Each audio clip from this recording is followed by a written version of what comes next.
Hello, everybody. Hello, and welcome to How to Get Hired. I am Bill, the company's expert, and thank you for joining me today. It's been exactly 30 seconds since my last live stream. I went on a little bit longer than I intended, and so as a result, I'm not super prepared, a little bit rushed for this, but thank you for being here. This is the weekly live stream or podcast, if you will, where we talk about how to get hired, anything related to careers, anything related to resumes, job interviews, job interview questions, contacting recruiters, contacting hiring managers, networking, any of that stuff, alternate ways of getting jobs, different methods of getting jobs. That's what we do here. And it's primarily a Q&A. So if you see me, you see my face and my undoubted personal charisma, you should see a chat box nearby. So get in the chat box or bossed. Get in there and ask me questions. What are you struggling with? What are you wondering? What's the biggest challenge for you right now? And I will try my best to give you a hand. That's what this is for. And while we are waiting for questions, I just want to remind everybody that I have my Get Hired course that you can see on the screen right now. So if you like some of my YouTube videos that are obviously free to watch, but you want to go deeper, that is my definitive recommendation for how to go about getting a job, depending on whether you're starting out or you're sort of at the supervisor level, worker level, or you're at the sort of up to a middle manager level. These are my recommendations for how to do it, all with templates and step-by-step process. I cover the conventional ways of getting jobs, like responding to posted job ads, doing resumes, doing interviews, all that kind of stuff, but also networking, because after all, networking is the most popular method used for getting a job. And if that is a shock to you or a surprise to you, don't take my word for it. Do your own independent research. You will find that to be true. That sometimes surprises a lot of people, especially young people. I think it's because in school, we're not really told that much about it. I was never told that in high school or anything like that. People still talk about the traditional method of responding to a job posting with a resume or a job application and then going in for an interview and dealing with a recruiter and all that. I mean, that still happens, but surprisingly, to a lot of people, that is not the most popular method of getting a job. I did a poll a couple of weeks back on this YouTube channel and asked people, I said, the last job that you obtained, how did you get it? Was it through, this method or that method or that method? And the winner by far was some form of networking. So you don't have to take my word for this. Go out and corroborate it yourself. So whatever your intentions, your goals, whatever you're struggling with, let me know, because that's what I'm here to help you with. And until somebody comes in with a question, I'm going to be filling dead air here. So you don't want that. I'm just not that entertaining. Even if I did do the show with a crocodile, which was one of the gimmicks that someone had suggested last week when I said, I need a gimmick, what should it be? And they said, you should do all your shows with a crocodile. I don't think they were entirely joking either, which was a bit disturbing, but yeah. I was just thinking of wearing some stupid sunglasses or something, but hey, whatever it is that will keep people entertained, I will do. I could do backflips, or I could if I was 30 years younger. So get in the chat. Let me know. What are you struggling with when it comes to careers, interviews, resumes, cover letters? We don't talk about cover letters that much. They're not really that important, but I don't get a lot of questions on them. And we will get into it. Somebody said something the other day I wanted to react to. Oh, before I do that, I want to thank all my subscribers and the 12 people that are here. You guys are awesome. You're not saying much, but you're here. So thank you. I want to thank my subscribers. I want to thank the members of my YouTube channel. You guys are really cool. You get members-only videos and stuff like that. And my Patreons, people that support me on Patreon. It's very, very, very kind of you. Okay, so somebody said something the other day. What was it? It was this. Let's see, I got a note here. Oh yeah, when you're in the job interview, this is what they're saying. Ask them what KPI they use, the most important KPI they use in their performance review. And that's supposed to score you brownie points. It's not the worst thing ever. I mean, that's not really that bad. But I think that, first of all, if you're talking to a recruiter, they probably won't know. They won't know that. I mean, the recruiter, like everybody knows the difference between a recruiter and a hiring manager, right? A recruiter is someone, it's actually a low-level job. It's like an entry-level job being a recruiter. I mean, you can get jumped up a couple of steps, but it is an entry-level job. And it's somebody who is paid to find candidates. That's simply what it is. So usually the person in charge, usually the hiring manager, they'll give the recruiter a list of requirements. They'll say, find me someone who has this, and this. Go. Right? And then recruiters get paid to come back with a list of candidates who are available that have all of those. That's what their job is. Okay, that's what the job of a recruiter is. Okay, it could extend. I mean, there's other things in there, you know, in the process of doing that, they interview people, right? So your interview is like part of that, right? But that's basically what their job is. Okay, so if they're hiring for an accountant, like an accountant position, they're given a list of requirements. Somebody says to them, I need you to find me some candidates that have, you know, an accounting certification. They have 5 years experience in this type of accounting. They have this skill. They know how to use this software. They have these IT skills. They have good public speaking skills because they will have to, I don't know, represent our company, you know, in some capacity. You know, go out and find me some candidates like that are available to work. Right? And that's what the recruiter goes out and does. Now, it doesn't mean that the recruiter knows anything about accounting. Okay, that's the very important distinction. Okay, the recruiter is simply an HR person that's paid to find people with certain requirements, right? They don't know anything about accounting. Okay, they might not even be able to have a reasonable discussion with an accountant about the accounting job because they don't know the accounting job. They're not accountants. They never worked as an accountant. They've never even seen an accounting department up close, right? So that's the thing. Recruiters are just an HR person. Okay. Now, usually the recruiter is taking their direction from someone called a hiring manager. The hiring manager is the person that actually is the boss. Okay. In our example of an accountant, if an accountant is selected, the accountant would report to the hiring manager. The hiring manager is their boss. They're the one that decides, I need to hire someone. They're the ones that decide, I need a person who has this. They get to write all the requirements. And then if that person is selected, they have the final say on who is selected. And then that person that's hired reports to them. I'm going to adjust my camera brightness here, so because the sun came out all of a sudden. Who knew? Oh, it's gone. So there we go. Problem solves itself. Okay, so it's very important that everybody understands the difference between hiring managers and accountants. This is kind of a fundamental thing, especially if you're gonna apply for jobs and things. Okay, here we go.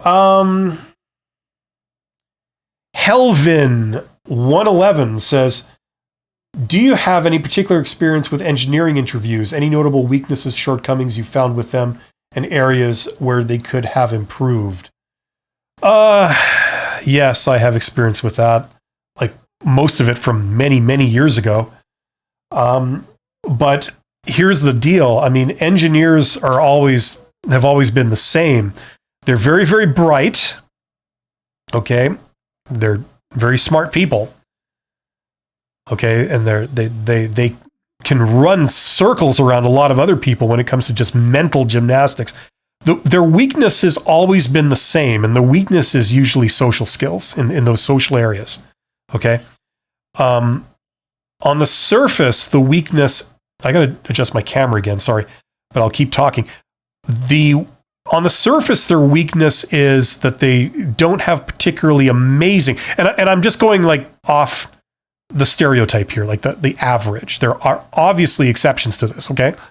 But in general, their weakness is like twofold, okay? Number one, on the surface, they don't have great communication skills, okay? So for example, they might not know how to express themselves very good. So the job interview will be a challenge for them, certainly if they're being asked non-technical questions. They're asked some of these BS general questions that, are like cliched questions that recruiters ask in job interviews, like, why do you want to work here? Or tell me about yourself, stuff like that. So that's kind of on the surface. That's where some of their weaknesses are. Also, just personal charisma and, those type of interactive skills where you make a good impression. Generally, they're below average in that. And I'm speaking from experience here. I've been in that position, so I know exactly how it feels on both sides of the table. A little too gruff, a little too off-putting sometimes. But deeper than that, their weakness is that not only are they not particularly strong in those areas, generally, the bigger problem is that they don't understand how important those areas are. They tend to trivialize them. They say that's BS, it's window dressing, it's nothing of substance, therefore it's not important, therefore it's something I shouldn't need to work on because it doesn't matter. And most engineers, maybe in their career, they may learn the error of that thinking, but a lot of them, you couldn't be more wrong. Okay. And that's the reason why a lot of engineers don't get jobs. When they don't pass the interview, usually it's because of that. Yes, they got straight A's in schools. They can do triple integrals. They can do all kinds of incredible technical things. But at the end of the day, they left an impression with the person that, I really don't want to work with that person. They're gruff. They're off-putting. They're almost rude in their remarks when they speak to you. They're not personable at all. I wouldn't want to collaborate with that person. They seem like they're argumentative. They seem like they're very stubborn, unnecessarily. Right? So I'm just playing on like sort of the stereotype here.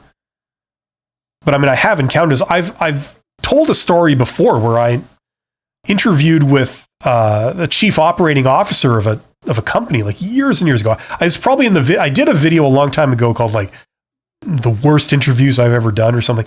And this was the chief operating officer. And that person had all the things I've just mentioned, like it goes right up to the top. And of all the types of executive to interact with,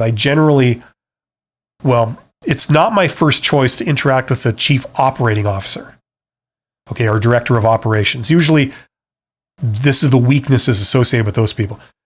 The polar opposite of like the head of marketing, for example, they usually have the opposite problem.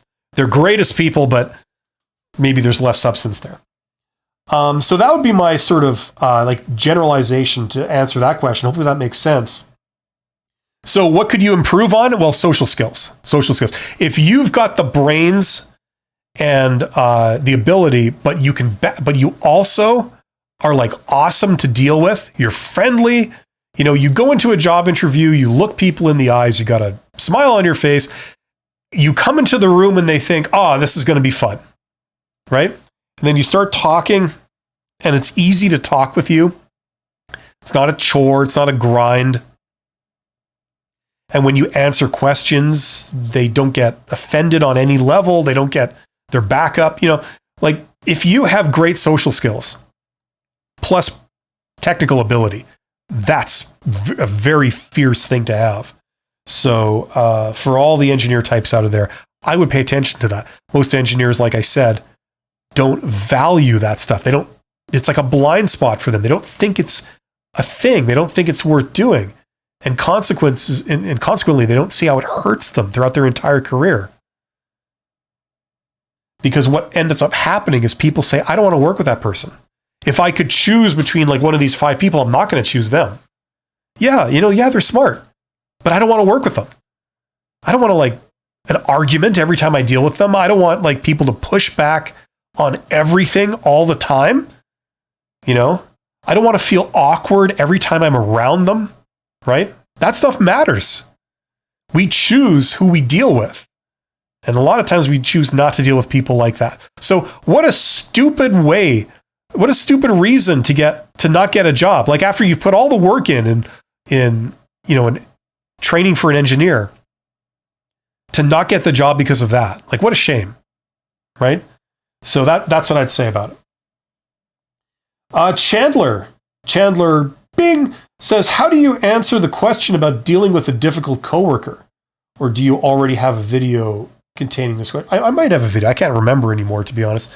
But look, whenever there's a question, okay, like I don't know about recruiters and what the extent to which they understand, but in reality, okay, whenever there's an issue with conflict, okay, so it's a conflict with a boss, a conflict with a customer, a conflict with a coworker, a conflict with any other shareholder or any other person in any capacity, okay, there's a one-word answer, okay, to any of those problems with conflict, and it's communication. Okay, so if somebody asks you, like, how would you deal with like you have a problem with a coworker? Okay, the answer is communication. So what does that mean? How would you do it? Well, what you'd probably do is you probably go to them at an appropriate time, not when they're like stressed out, not at like the end of the day when they want to get out the door, but a time when they're not under the gun and they have a moment to speak, and they're not aggravated by something. Go up to them and say, like, maybe is it possible to have a private one-on-one conversation? Maybe you go into an office and close the door, or you don't do it publicly in the lunchroom where everyone can hear you. And then, you start, depending on the nature of the, like it just says, dealing with a difficult coworker. Okay, so you have a problem with them for some reason. You say, so you could say to them, like, hey, like, listen, I think you're great. You obviously know your stuff. You obviously are very knowledgeable, and, whatever it is. You give them some kind of compliment that's valid to start things off on a good note. And then you say, like, I'm not sure how aware you might be of this, but when you tell me this, I got to admit, I get a little offended because I think that you mean it this way. I'm not sure if you do, something like that. And whatever the issue is, and would it be possible to just sort of not talk to me as sharply, because I just don't respond well to that. Is that cool? Does that make sense? And then get their side of it and listen to their side of it, whatever the issue is. Don't just like, okay, now I have to let them talk. Meanwhile, I'm not actually listening to them. I'm just planning what I'm going to say next. Like, actually listen, And then if they have an issue, and then be willing to give some kind of thing to them. Like if they're requesting you change your behavior in some way or whatever, be prepared to, it's like a give and take thing. And, at the end say, well, thank you very much. I'm glad we had this chat. I think, it's going to be great. Something like that. Communication is the solution to any kind of conflict. It's a matter of getting the other person talking. It's a matter of actually addressing the issue and making them feel good about it. Not like telling them, but like, listening to them and then coming to some arrangement. Okay. Now, sometimes it's not always possible. If the other person just absolutely will not sit and listen to you, will not be reasonable in any way, it's just not possible. Okay. But this is the first thing you've got to try, okay? You can't like not do this and then go over their head to the boss or report them for something. Like that's just not the professional way of doing it. You've got to at least make the attempt to do this first. And if this completely fails, they refuse to play ball, then you could take it to the next step because you have no other choice, okay? So that's how you would deal with it. Now, I wouldn't talk about in a job interview, if they ask you this question, I wouldn't talk about taking it to the next step. I would just talk about this first step. This is the first thing you try. Try to reach the person, try to, treat them reasonably and listen to them and explain your side of it. And, that kind of stuff. Have it be super positive. And most of the time you can resolve any kind of conflict in this way. So any kind of question in a job interview that deals with conflict, like difficult people, interacting with people, it's going to be some variation of this type of answer. Obviously not as long-winded, but that's basically the idea. But good question. You're absolutely welcome, Helvin. And I think your name is awesome. Jasser says, love your videos. It helped me with my interviews, especially with negotiation 2 years ago. Right on. See, if I had that chime, that was the other gimmick. I was going to put a chime like here, just somewhere here. And then when someone says, they got a job, or whatever, you just go ding. Genius, right? People will tune in just for that. How many times do I hit the I got a job chime in the live stream, right? The stuff of legend and fairy tales. Mary says, any advice on when your largest list of network contacts gets laid off? Any advice on when your largest list of network contacts gets laid off?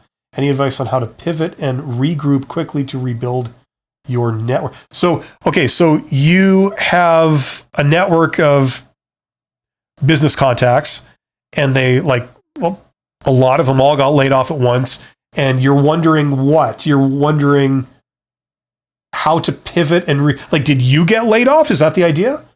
So you have to pivot and regroup quickly to rebuild your network? I don't fully understand what you mean. If you could explain a little bit more detail. What I'm wondering is, did you get laid off? I understand they did. And then what's your goal? If you didn't get laid off, why are you trying to rebuild your network? Like you're trying to connect with new people? Is that what you mean by rebuilding your network? Or reestablish connection with all the people who got laid off? Is that what you're asking? If you could elaborate, that would help. Jonathan Van Duyn, I thought it was Jean-Claude Van Damme, like a Jean-Claude Van Damme cross kick of some kind. What's the best way to reach out to somebody at a new company that you've just applied to when trying to establish a connection? LinkedIn, email, what do you say in the initial contact? Well, that doesn't make any sense. If you've already applied, that would be the initial contact. Presumably you applied to them, right? Like you're asking specifically about what's the way to reach out to some new company that you've just applied to and trying to establish a connection with? Well, I wouldn't do that. I mean, okay, look. If you've already applied, you've done what they've asked you to do. They say, here's the job posting. Here's how you put yourself forward for it. You complete this web form, or you send an email here to this person containing this. If you've already done that, that's all you need to do. Don't spend any more time. No more benefit will usually be obtained by contacting them further, because you've done what they want. Now, if you've got a specific question for them, just ask them the question. When an obvious question would be okay, how long till you make a decision? Or, is this position still open? Or, something like that. Just in which case, just ask the question. However, if you want to do this properly, okay, you're kind of going about it the wrong way. A much more effective method for getting a lot of jobs is not reaching out to the recruiter who has just posted a job. Instead, you reach out to the hiring manager who hasn't yet posted a job publicly. Okay? That's a far more successful method of getting a good job. Okay?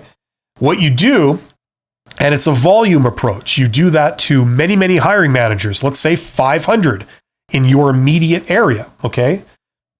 These are people who are managers that work in organizations that are in your industry. Okay? And they have the potential to hire someone like you. Okay. So for example, let's say you have a degree in chemistry. Okay. Just as an example. And where do chemists work? Well, they can work in chemical plants. That's one area where chemists can work, right? Working on the industrial processes, right? Okay. So if you were a chemist, you're looking for a job, one of the things you would do is you'd look at all the managers that work at chemical plants in your vicinity, your region, and you would reach out to them. You send them a note, okay? And you say, hello, I got a degree in chemistry. I have this experience, these skills. I solved this problem. And if ever you're looking for someone who can work on your industrial processes, and do a great job, let me know, because I'd love to work for your company. I know you guys do great work in this area. Thank you and have a nice day. That's all you do. Now, you send that out to 500 appropriate people, okay? Managers of different departments in all these companies around you, okay? Most of them won't be hiring right now. However, statistically, some of them are, okay? So maybe 5%, 10% possibly will respond, okay? Some of those will turn into an interview. Now, it's not a formal job interview. It's more of a let's get together over a coffee and talk, And those are the best opportunities, because usually when someone responds to you, they're thinking about hiring someone, or they're actually looking for, we need to hire another person. I haven't gone to all the trouble to post it publicly yet because I'm still looking internally, right? But you landed right in their lap right now. You got all the skills they're looking for. If you work out, this is great for them. Okay? It's cheaper, it's quicker, it's easier for them to hire you rather than go through all the labor-intensive process and expensive process of posting a job publicly, hiring a recruiter, either internal or external, going through rounds of job interviews and background checks and all this kind of stuff. They would rather just have someone land in their lap that can do the job. And if you get along and you have the qualifications and all this, that's the perfect way. So that's the way I would recommend to do this. Don't apply for a job and then try and pester the recruiter. First of all, they've got hundreds of people applying for these jobs. If all of them had follow-up questions and all this kind of stuff, it would be unmanageable. That's why you tend to not get responses a lot of times when you do this. Okay? And you're all competing for that one job. If you do the method I was referring to a second ago, how many other people are up for that job? 1, 2, maybe, right? So already it's a lot less competition for those roles. Anyway, there's a lot more to this, but hopefully that gets you started. But that's a good question, Jonathan. Here we go. Berwickton Tweed. This is my buddy, Sir Berwickton Tweed Esquire III. Do you think bringing in a letter of recommendation, even if it's from an unrelated industry, is a good idea? In what context? What are we talking about? You're bringing it into what? A job interview? I don't think it hurts. Now, whether it'll do you much good is dependent on what the context is, but I don't think it's a bad thing. Like, if they're recommending you based on transportable skills and elements, like they said, this person is a pleasure to work with one-on-one. They're very resourceful. They have unlimited energy. They have unlimited passion for what they do. They, always will take the trouble to go the extra mile and do a good job under any circumstances. So I fully recommend them, for any situation you really need someone to go above and beyond. Like, that is universal. It doesn't matter if that was you working in one place or in one job or a different job. That applies to you in general, right? So in that, it certainly will be a positive, right? So I wouldn't refrain from showing them something like that. Probably, it would be hard to find a context where I would think it's a bad idea to show them something like that.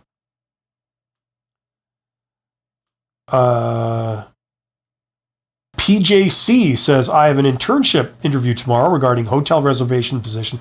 Any advice? Thank you so much. Plus, I'm a culinary student, but I'm applying for a hotel reservation position. That's fine. Listen, they're going to, like, assuming that you have all the technical skills to do the job, you can do the job. Okay. Assuming that's not a concern. The make or break will often be your social skills, right? And really what that means is they'll hire the person they like the best. Okay. So if you go in there and you're friendly and pleasant and it's very easy to talk to you and you have a bit of a rapport with them, that's what you want, right? All the skills in the world don't really matter if they just don't want to work with you. It's just that simple, right? So if there's any one thing I would pay attention to, it would be that. Now, how do we feel when we go to job interviews? How do most people feel? You're nervous. Maybe you feel disrespected, like if they haven't treated you very well, they haven't been very clear on where you're supposed to go. And, there's a bit of confusion there. And maybe, like I've been to places before in the past where like they say, oh yeah, come down to, this place, whatever, maybe it's like a campus, it's like this big place.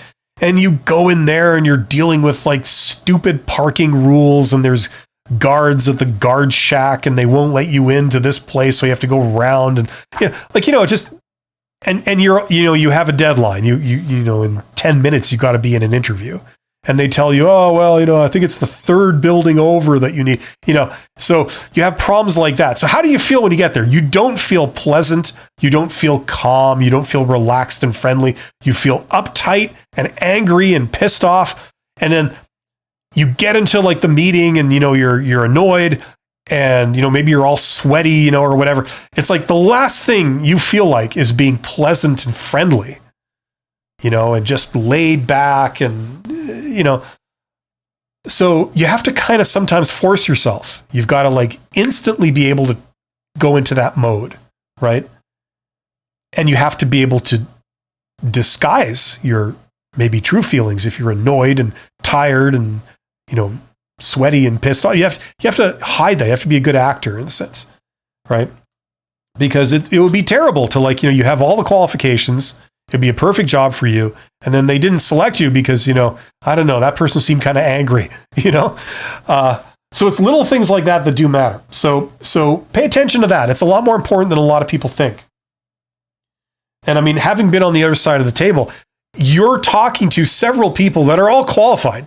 Okay. They can all do the job, right? It's not like, oh, this person is completely unskilled and the next person is totally skilled. Usually that's not what you get. Usually like, you're talking to several people. They could all do the job. You wouldn't have a problem hiring all of them if you had, say, 7 positions open. You would hire all 7 candidates. You don't have a problem with that. But you can only hire one. So you got to select one. So usually it's going to be the one that, you like the most, that, you had the easiest time talking to. It was not awkward, So just pay attention to that. Okay. Also, enthusiasm for the job is very important. Okay. They could hire anyone. Like I said, you're talking to, I don't know, 7 people. They're all qualified. Maybe one of them, like they really don't seem particularly hell-bent on this job. They just need money. They need a job. They're not particularly passionate about this job. So that's your criterion for eliminating them. Right. So if they have a concern that you're not super into the job, it's not really suited to you, or it's not really what you want to do, that's going to be a deal breaker. Okay, you need to have what's the word? You need to put their mind at ease that you do want the job, and that if given the job, you're going to want to stay. You're not going to want to like quit a week later for something better, something more suitable, right? So I just remember that stuff. Sometimes when we're young, we get into like a blind spot where we focus on the skills and the qualifications, and we forget about all sort of the soft skills and that kind of stuff. Jesser, I'm going to be interviewed by. Okay, so Jesser, you. Okay, yeah, I was gonna have the chime going for you. I'm going to be interviewed by some companies, and the interviewers are my old colleagues from my current job. Awesome.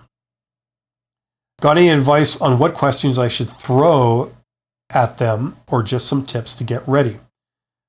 Okay. I don't fully understand the context, but the interviewers are my old colleagues from my current job. So they're your old colleagues. So you're currently working with these people. They're just older than you. I assume that's what that means. Okay, so here's what I would suggest, okay? If this is a situation where you see these people every day, okay, don't go into the interview being super familiar, almost like, you just assume you're a shoo-in, don't act like that, because that can be the kiss of death. You're like, it's me, and you're overly informal. Okay. Treat it with respect. Show them like, okay, yeah, we know each other. Yeah, we work together every day, but I am taking this seriously. Okay. And I am putting forward the effort that I would put forward in any job interview. Just because I know you doesn't mean I'm going to slack off. Okay. So that's how I would do it personally, based on my past experiences. Okay. I know some people fall into that trap where, you're a little too familiar because you're too casual, because you're used to seeing them every day. So it feels like just another day at work, it's nothing special, when actually you're really being put under the microscope, and you're not doing yourself any favors by being too casual, or you're coming across as like, there's not that required effort there. You're not taking it seriously. And that's a big red flag, of course. So got any advice on what questions I should throw at them, or just some tips to get ready? I don't really fully understand the context. I don't think of any questions immediately. You would ask questions that would be appropriate for any candidate, like who didn't have any personal connection to these people, right? That's what I would do. That's how I would handle it. Okay? Because the thing is, you see, it's almost like the problem with going to a second interview or a third interview. Usually if you get increasingly higher and higher positions, the way it works is that you generally tend to do more interviews. So if it's a low-level job, there'll be like one interview, and then they tell you yes or no. For like a middle manager, that kind of thing, it's usually not one interview. It's usually like several, right? So a problem with the sort of follow-up interviews is that if you come back and you're sitting across the table from someone that you've already talked to, okay? Like, let's say this is the second time you're interviewing. It's the second time you've seen that recruiter, okay? You spent an hour with them last time. Now they're in the room all again, but with a different person this time. Okay, maybe there's them and somebody else. So you kind of want to change the way you deal with them. You don't want to act like super formal and super uptight, like this is the first time I'm meeting you. It's a bit more relaxed and groovy, and like, yeah, we know each other, and we're going to pick up where we left off. That's usually a bad thing, okay?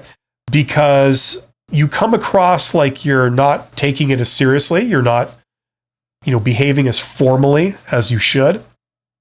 It's a bit too casual. And sometimes, I know for a fact, some recruiters specifically, they capitalize on that. They intentionally want to create that. Because if you let your guard down, you're speaking a bit more freely, it's a bit more off the script, then that's when you start revealing things. Okay? Maybe things that paint you in a bad light that you don't want to reveal, right? So it sounds a bit like that. Like if you've got a super casual relationship with these people and they're interviewing you for a job, you can fall into that trap. Stick to your script, take it seriously, behave formally, warmly, but formally. And that's how I would handle it if it were me. That hopefully that makes sense. That's the last question. I got to the end of the questions. Oh, there's another one here. There's totally a lag between these two feeds I'm looking at. There's the one on the screen, and then there's my sort of what's supposed to be my proper feed, which is a lot bigger and it's a lot tailored and I can interact with it. But I see there's a question over here on the feed from Helvin. Says, how would you cope with the two following extremes for coworkers competing in the same position? 1, highly skilled but with nasty attitude. 2, nice with everyone attitude but poorly skilled. That's a tough one, but number 2 would generally win out. You know, okay, look, about candidate 1, okay? Now, they might have a nasty attitude in the sense that they might be a little bit abrasive. You could tolerate that if, you know, under certain circumstances. If it's like a highly specialized job, there's not a lot of people that can do it well, then, you know, you would tolerate a little bit of that, okay? You could even pay them more, like if it's a well-paid job, and then make it a condition that they need to improve in that area. You know, do a performance review, a formal performance review where their pay is directly contingent upon improving in that area. So you might be able to work with it, okay? But if it's like a lower level job where, like, you know, no offense to people working in lower level jobs, but if it's like a person is a person is a person, you know, it really doesn't matter who you get, that's a deal breaker. You know, it's like, if the job is not very demanding, you could train almost anyone on it, given a little bit of time. A couple of weeks, you could train anyone. You're not going to tolerate, you know, a crappy attitude, right? You know, you can learn skills, especially if there's not that much to it in that particular role. But like, try to put yourself in the position of the hiring manager. This is where I'm coming from. You've decided that you want to hire somebody, okay? Now, whoever you get, they're going to report to you. Right? You're the boss. You're going to be dealing with them on a daily basis.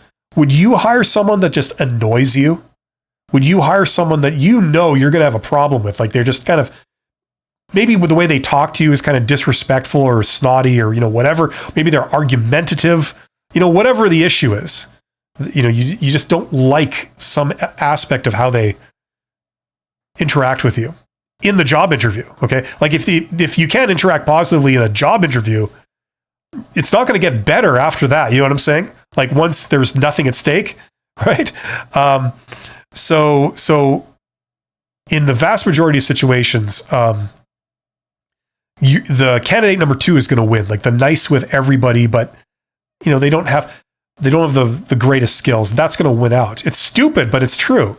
It shouldn't work like that, but it does. Because quite frankly, would you surround yourself with like a whole bunch of workers that you got to constantly deal with, that you can't stand any of them?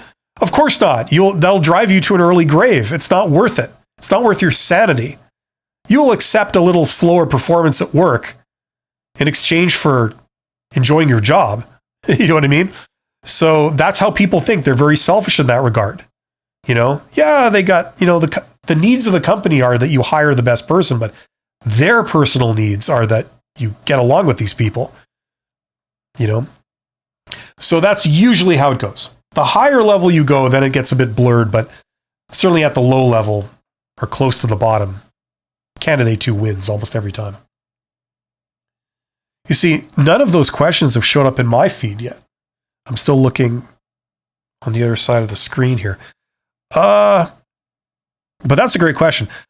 Mary, this is very small, so let's see here. Mary, I have been without work and have networked with previous coworkers, PMs. What's PM? Project managers and managers. They have been great in the past as references. Most lost their jobs over the last month. This last week, I've asked for a reference or reached out in general, but have not heard back.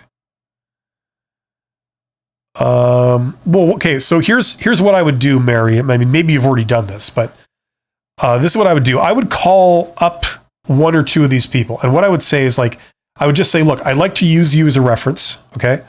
Is that okay?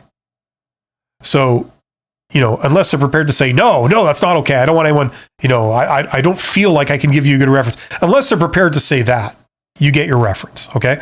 So that's how I would do that if you're just wanting a reference. Okay. But if you're wanting someone to like respond to you and go out of their way to help you, That's always a bigger ask. People in general don't respond nearly as well to that. So, so get your reference by being proactive and going up to them in person or calling them on the phone and directly asking. Say, I would like to use you as a reference. Is that okay? And then most of the time they should say yes. If they say yes, and you say, okay, so just to confirm, I have this as your phone number. Is that the one you want me to use? I have this as your email address. Is that the one you want me to use? Do it that way, right? Or I have your email address, but I don't have your phone number. Can I get your phone number? That kind of thing. That's how I would do that if you're just looking for references. Okay.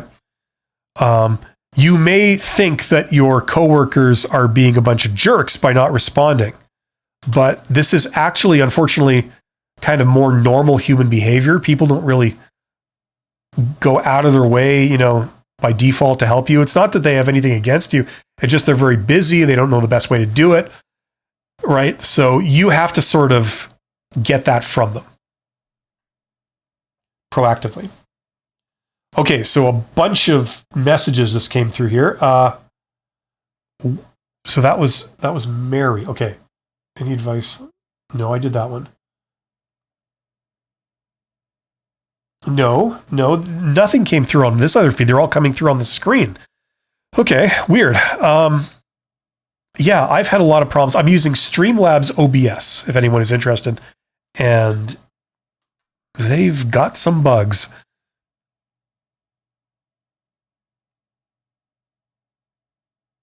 Okay.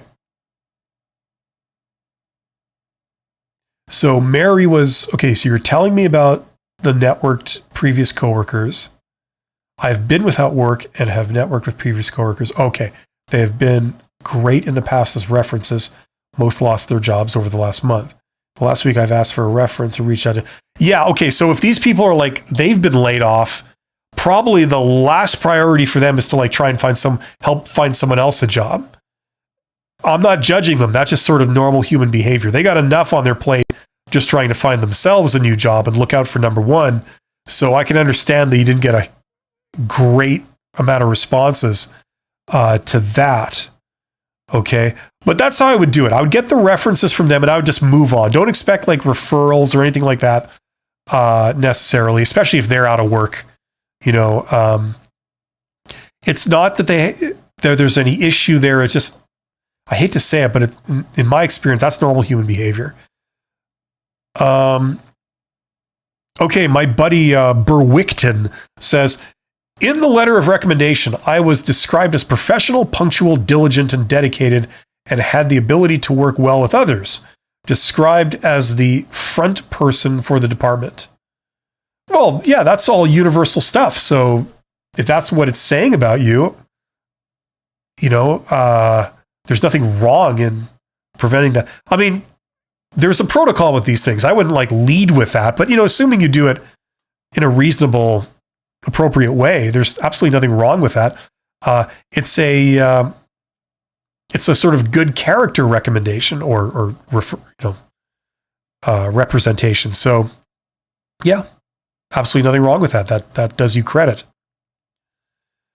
Helvin says, I believe Mary's latest message is in response to her earlier confusing message about the network context. Yes, it is. And she did do a good job in clearing some of that up, the questions I had anyway. Okay, so if I scroll all the way back to Mary, any advice on when your largest list of network content gets laid off? Okay. Well, basically, Mary, you've got to go through the process of finding a job. I mean, it's just the things that you brought up don't change the basic fact. They don't really change anything substantially. The way you do networking is not, relying primarily on the people you already know. It's about reaching out proactively to people who can help you. Okay. Now, in the vast majority of situations, you won't know those people. You won't have had any prior contact with them before. Okay. I think we sometimes get the idea from TV or something that, you depend on this network of people that you just know, right? Now, for certain people in certain circles, that may work. Okay, if you're like a real extrovert, or you're in sales and you're in certain types of sales where you build personal relationships with many people. They're all people that could help you, right? And then you capitalize on that network. Great. But for most people, that's not going to be the situation. The situation is you go out, you find the people that can help you. You identify those people, okay? And then you proactively contact them for the first time. Okay, so you're basically saying like, hello, I'm Mary, I can do this, I can do that, I solve this problem, and I'm great at this. If ever you are looking for someone who can solve that problem for you, let me know, because I know you guys do this work. I'd love to work for you. That's all. Have yourself a great day. You don't expect a response from that unless it just so happens serendipitously to arrive right when they're like thinking of getting someone that has the skills you have. Okay? Let's say you're an accountant. You're a fully qualified, I've used that again. Okay, let's use a different example. Let's say you're a fully qualified lawyer. Okay, whatever. You would reach out to the partners at all the independent law firms within 50 miles of where you live, something like that, right? That's a lot of people, okay? A lot of people. That's hundreds of people. And you say, hello, I'm a fully qualified lawyer. I specialize in this. I'm great at this.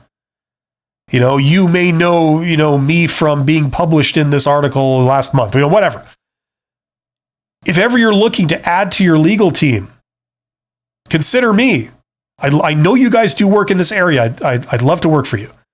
Have yourself a great day. That's all. So you're not going to get responses from most of these people, right? You don't need responses. You don't need a whole bunch of no's. The default response will be no.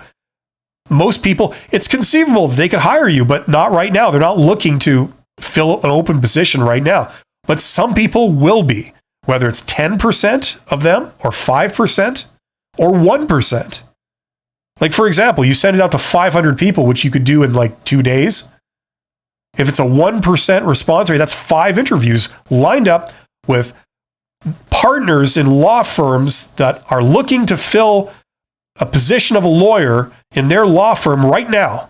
And they know they've received your message, and they say that they've read the fact that you specialize in this area, and they know that about you, and they say, yes, I want to talk to that person, right? So you got 5 interviews like that, okay, if it was a 1% response rate. Okay, so that's how networking works for this kind of stuff. You will not just happen to know all those people. No one will just happen to know all those people. Like, I don't think that's even possible. I mean, I was going to say like 0.1% of people might, but no, not even that much. There's going to be more people around you that are prospects than what you will know. That's just how it works. So you reach out to them, and that's what you do. Okay? That's how that works. It's also, number one, it generates results just by itself.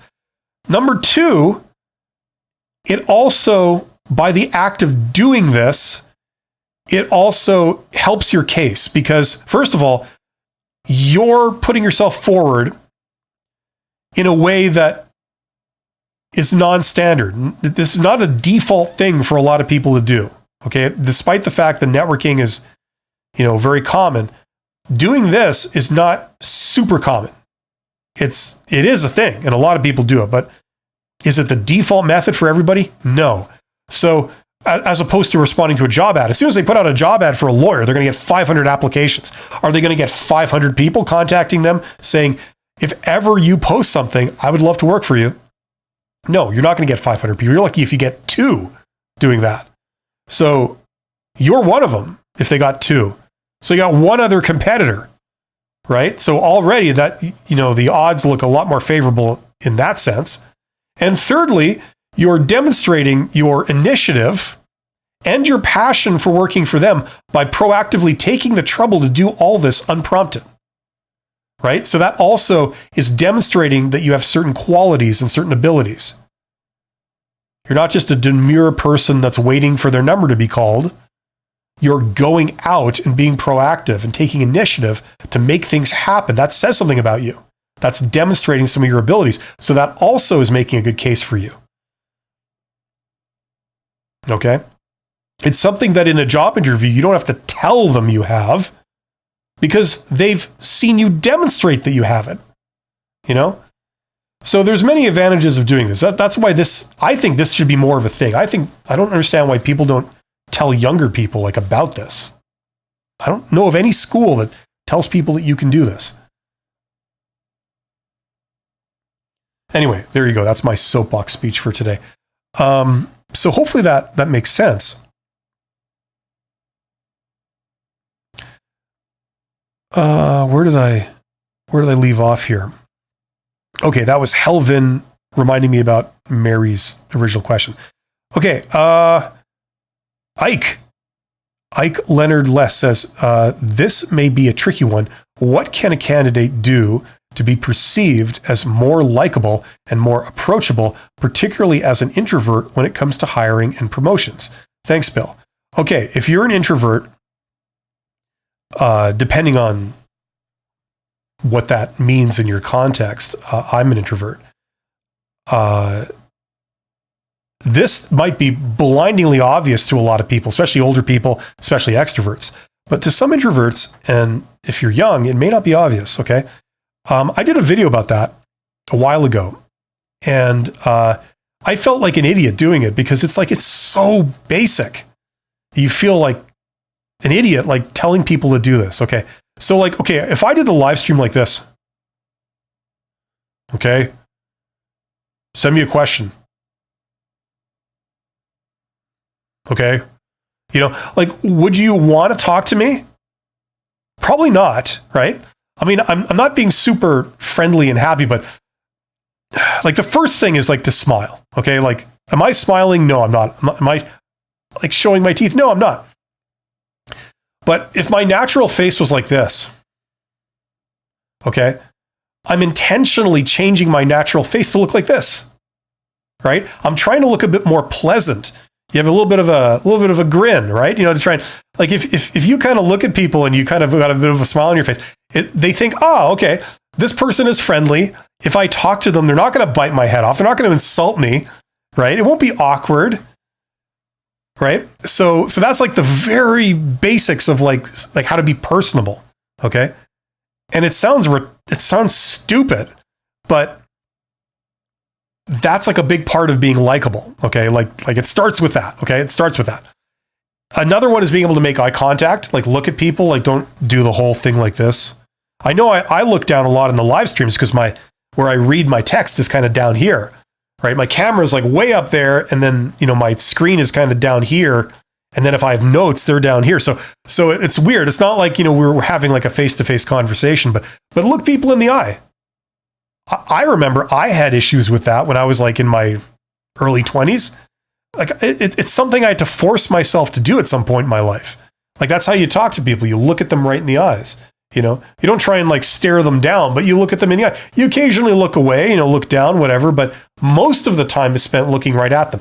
Now, there are some cultural elements if you're doing this around the world. Okay, there's different cultures where the rules kind of change a little bit, but generally that's kind of how you do it. Okay. Now, not saying things that will make people feel awkward, not being too direct. That's kind of, you move on to that. If you're sort of coming from nothing, you first smile and look people in the eyes, then don't be super direct. There's a lot of people, a lot of technical introvert types like me. You pride yourself on your honesty. You say look, I'm going to give you a straight answer. I'm not going to dress it up. I'm not going to lie to you. If you ask me what I think, and I think it's a stupid idea, I'm going to say that. If you ask me what I think, if whether I like something and I don't like it, I'm going to say that. If you ask me what I think and I think it's a terrible idea and that you're making a big mistake, I'm going to say that. And they pride themselves on this. And don't get me wrong, honesty is very, very important. It's very good. However, what you might be missing is that when you deliver it in that way, there are emotions involved. The other person takes offense to you, and now they've got a personal beef against you because you told them that their idea was stupid, or this thing that they were very proud of, you told them that it was a terrible idea, right? So now it's personal and they don't like you. You know what I'm saying? So there's a little bit of a need for being able to deliver bad news in a good way. What you want to do is you want to convey your honest answer, but you want to do it in such a way that the person still likes you. Okay? When you interact with people, the answer is going to be no. You're going to have to give a negative answer at some point, right? It's going to come up sooner or later. If every time you do that, you piss that person off so that they don't want to work with you ever again, that's going to come back on you, right? So being able to deliver a negative response in a positive way is extremely important, okay? And that's where you got to do a little bit of research. How do I say this? How do I say that? Look for people that, give you good examples of various things that they're saying, but they say it in a very positive way. You know what I'm saying? I've told a story before where I was up for a CEO job, 10, 15 years ago, and I did not get it. But I was working with an executive recruitment company, one of the what I think was like the best firm in my city. And I was dealing with the president of that company, who was like personally interviewing me and all this. And, he delivered to me the fact that after several interviews and all this stuff, I was not selected. I made it to like the final 3, and then I was not picked. But he did it in such a way that I did not feel bad. I did not take offense. I wouldn't have thought that possible because it was like a great job. I'd have loved to have done it. But in the end, I sort of said like, I can accept that. It makes perfect sense. And I don't feel negatively about you or any of the other people I've been dealing with. It was a real learning opportunity for me because I thought like, wow, these people are good, like I wish I could be that good. You deliver bad news like that and the person feels perfectly good. It's like, holy crap, that's some fierce, personal interaction skills. So, if you can do stuff like that or, approaching that, that will serve you well throughout your career. People will hire you. People will want to work with you. People will want to pick you for stuff. Because no matter how it goes, they know that they're not going to be offended. They're not going to be upset working with you. Okay, so I mean, you can do your own research into this. It's obviously a huge topic, and I don't know everything, but it's actually one of my weaker areas in sort of the package of running a business. For me, it's one of my weaker areas. But there's some people out there that are just absolute masters of this stuff. So try and learn from them. And the more you work on yourself in this area, the further you'll go. I personally guarantee it. Okay, so I'm just trying to figure out if this feed is... Okay, so my actual feed here is caught up. So that's good. Let's see.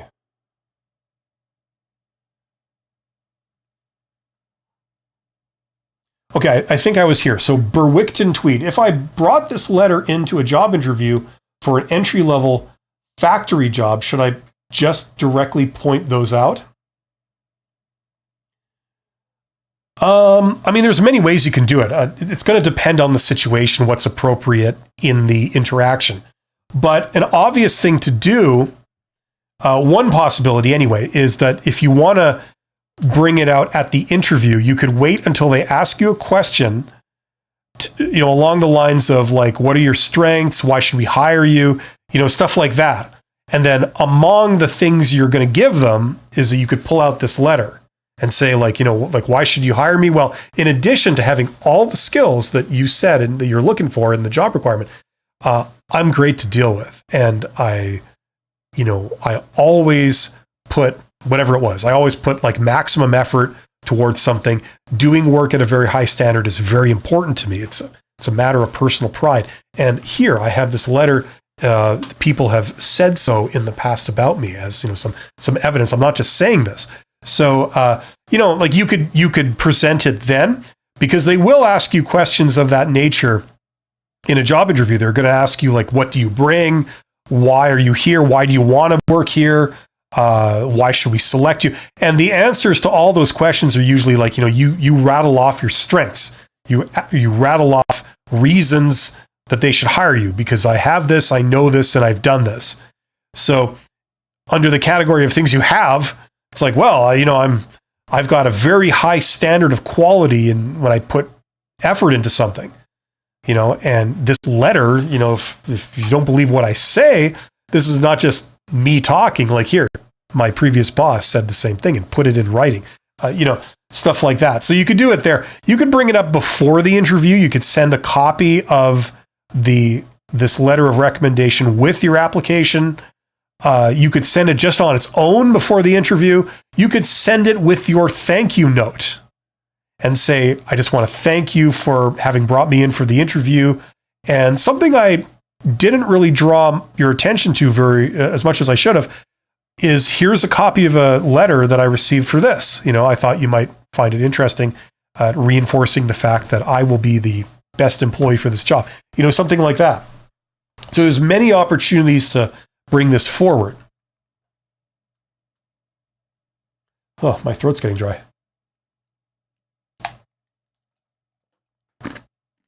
Okay. Helvin says, speaking of references, how effective are references on resumes? There are 2 schools of thought available on request and list all references complete with contact details and such. Yeah, look, if I was going for entry-level jobs, maybe what I would do is I would just say references available on request. If you want them, let me know that you want them and I will give them to you. But I just don't give out people's phone numbers. You don't know what people are going to do with them. And I don't want people to pester the references unless they're seriously considering me. Or you could just not say any of that. Just say, well, I've had some bad experiences. So I don't give those out in the first sort of wave. If you want them, then certainly I can provide them. It might be better to do it now, unless they've said something like, when you apply, you must include your references. If they said something like that, then I'd probably just give it to them. If you want the job, you got to play by their rules usually. So that's probably how I would handle that.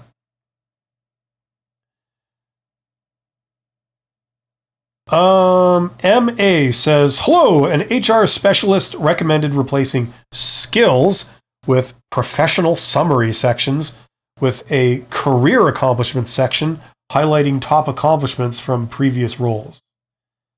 Relevant to the company and role you're expressing interest in. Please, what is your opinion? Sure.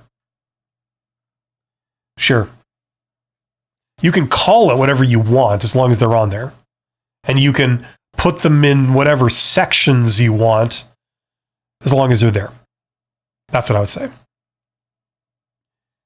The way recruiters do stuff, they follow all kinds of trends that change every couple of months. And I don't keep up with that stuff, and I'm not going to keep up with that stuff because it doesn't matter. As long as someone can read your resume and the stuff you want them to see kind of pops out, that's the important thing.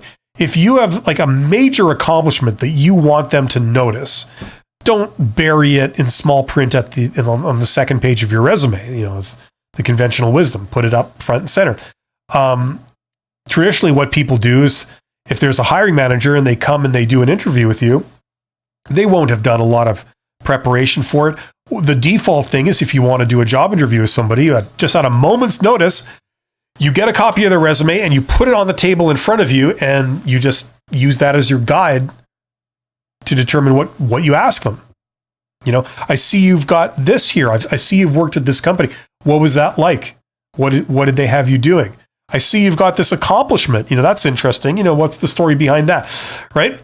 That's usually the sort of default way that anybody can do a job interview with anyone at a moment's notice, right? So if there's something important on there you want them to see, make sure it's towards the beginning and it's relatively prominent.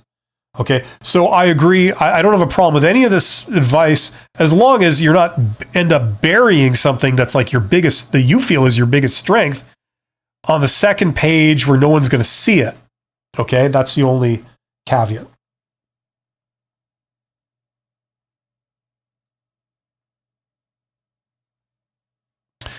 Okay, I'm going to be signing off soon. So if anyone has any last questions, please get in the chat right now, ask them, because in less than 5 minutes, I'm going to be winding this down. We have had some great questions from people. Thank you for participating in this. Just as a reminder, like you guys can see on the screen there, I have 2 courses. The first one, the Get Hired course, is sort of like all my advice on how to get a job. It talks about the traditional way of getting a job, the default way, which is applying to posted jobs with a resume and doing job interviews with recruiters, and then the sort of more mainstream way for professionals, which is doing networking, how to do networking. And it's particularly good for introverts because I'm an introvert and I basically shared my method of doing it. I've built a consulting business using that method specifically. So from beginning to end, step by step with templates and all this kind of stuff. And that's all in that course. So that's like everything that I recommend for people who are looking to get a job. And my advice to those people is don't use one method of getting a job, use multiple methods. Okay, do more than one thing. Okay.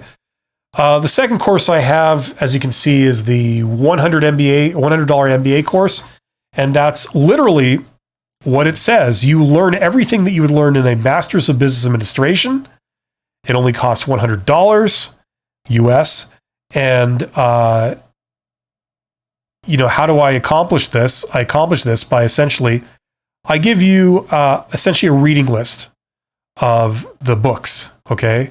I didn't write these books. They are the books that are used in places like Harvard Business School in their courses, in their MBA program. This is what those students learn. And you just get them off of Amazon. You can get an older version of like a previous edition for like literally $5. And you read it yourself on your own time to the depth of which you want to go at your convenience.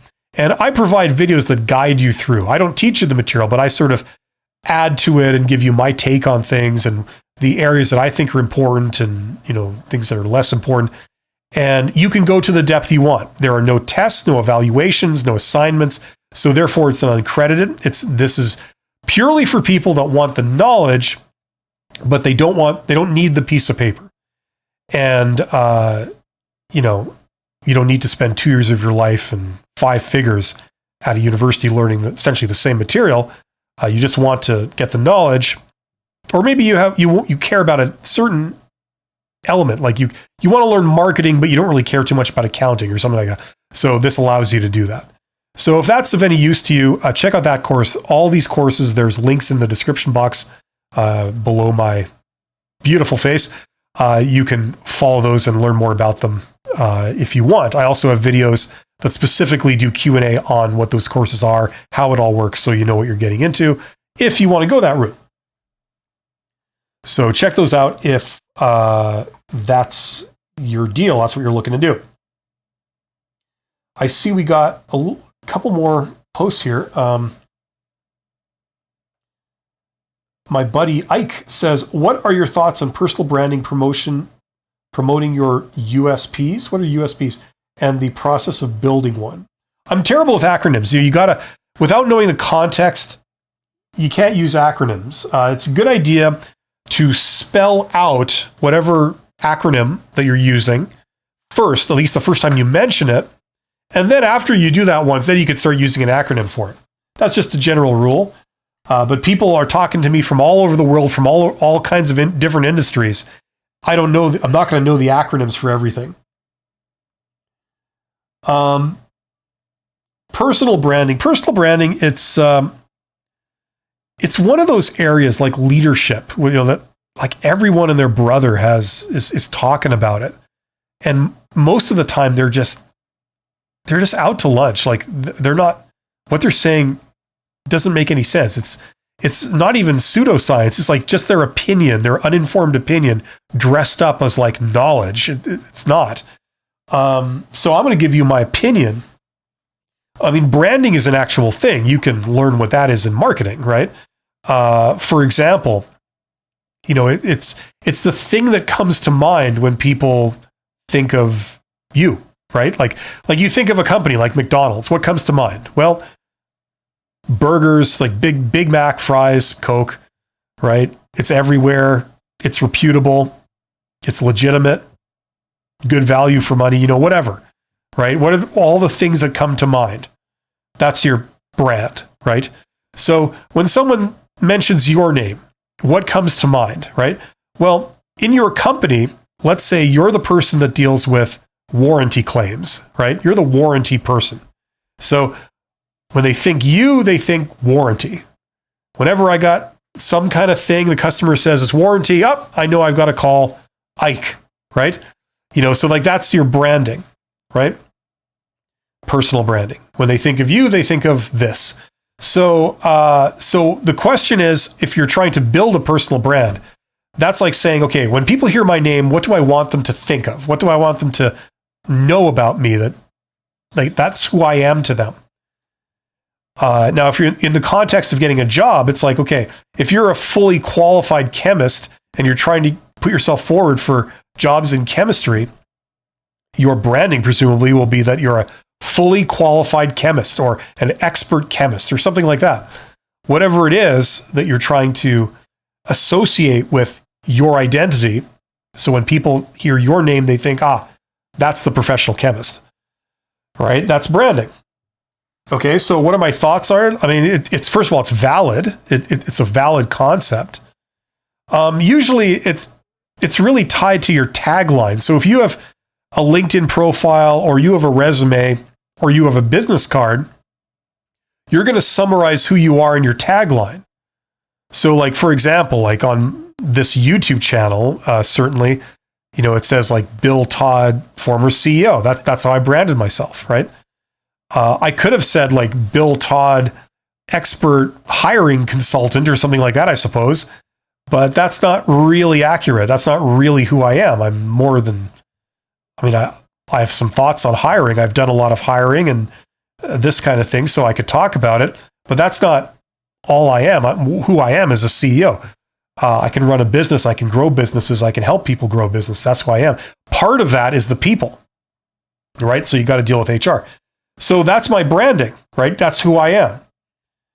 So if you're trying to build your brand, you're going to, first of all, pick a tagline. So if you are an expert car salesman or you're a car salesman, a high performance salesperson that specializes in this type of, automotive product or something, that's what your branding is going to be. And then everything else that you communicate to them will be related to that brand. It reinforces it or it backs it up or it embellishes it, right? You don't start talking about how you're an expert dog walker, right? I mean, that could also be true, but that has nothing to do with your brand, right? So where this gets interesting is when you're changing careers. Maybe you spent 20 years selling cars. Now you want to be a manufacturing line foreman. I don't know. How would you brand yourself? You spent 20 years selling cars. That's who you are.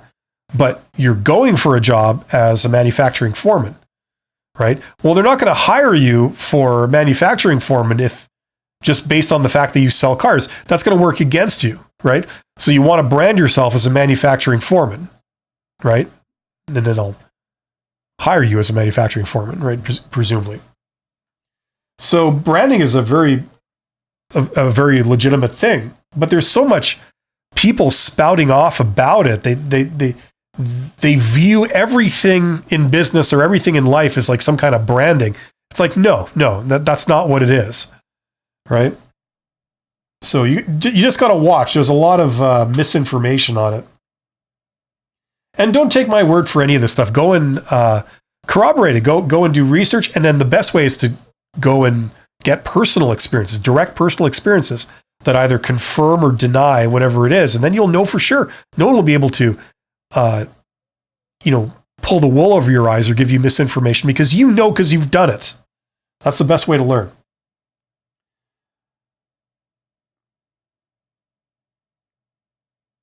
Okay, so I don't know what USP is. Is that like universal selling point or something? Like I'm not sure. Yeah. So like whenever you try to get a job or whatever you're going for, you're going to obviously be calling attention to your brand, Ike, expert automotive salesperson, like whatever. Right. Okay. So hopefully that makes sense. Fear Endive says salary or experience. I don't understand what you mean by that.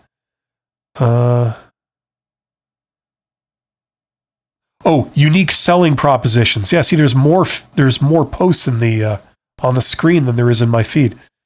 Yeah, well, I mean, I'm not a big fan of all kinds of buzzwords and terms and stuff like that, like unique selling propositions.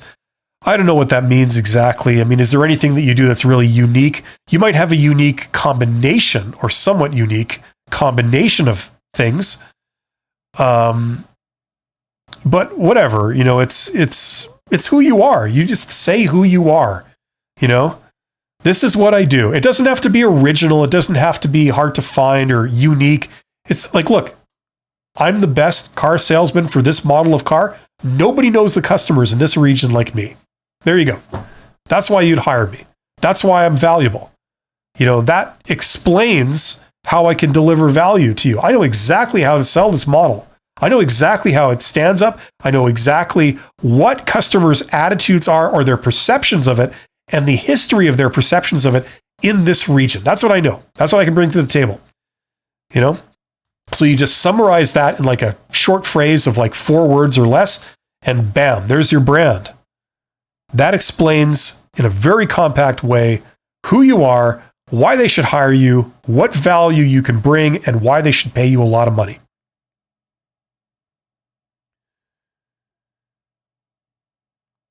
Helvin, thank you very much. That's very kind of you. And I'm glad that you feel that way. Hello, Bill. Is putting one's LinkedIn address important on the CV? Well, if you have, if you're on LinkedIn, you've got a big presence there and you've got a well-developed profile and you've got a lot of recommendations from people and like all this stuff. Sure. Yeah, it's definitely important. It would definitely help you. Now, not everybody you send it to will be on LinkedIn or will follow it, but the question is, why would you leave it off? Like, I don't see any reason why you would leave that off. There's no disadvantage to putting it there. So sure, yeah, put it on your resume. Okay, thank you to everybody who showed up today. You guys are awesome. I do these every week, so I will be back same time next week with another one of these, and we'll do another Q&A. I wish you nothing but the best and very best of luck in your job search efforts. The more you work on yourself, the more you learn this stuff, the better you will do, and the place where your career will go will be better. Okay, it'll be better. You'll rise higher. You'll prosper more.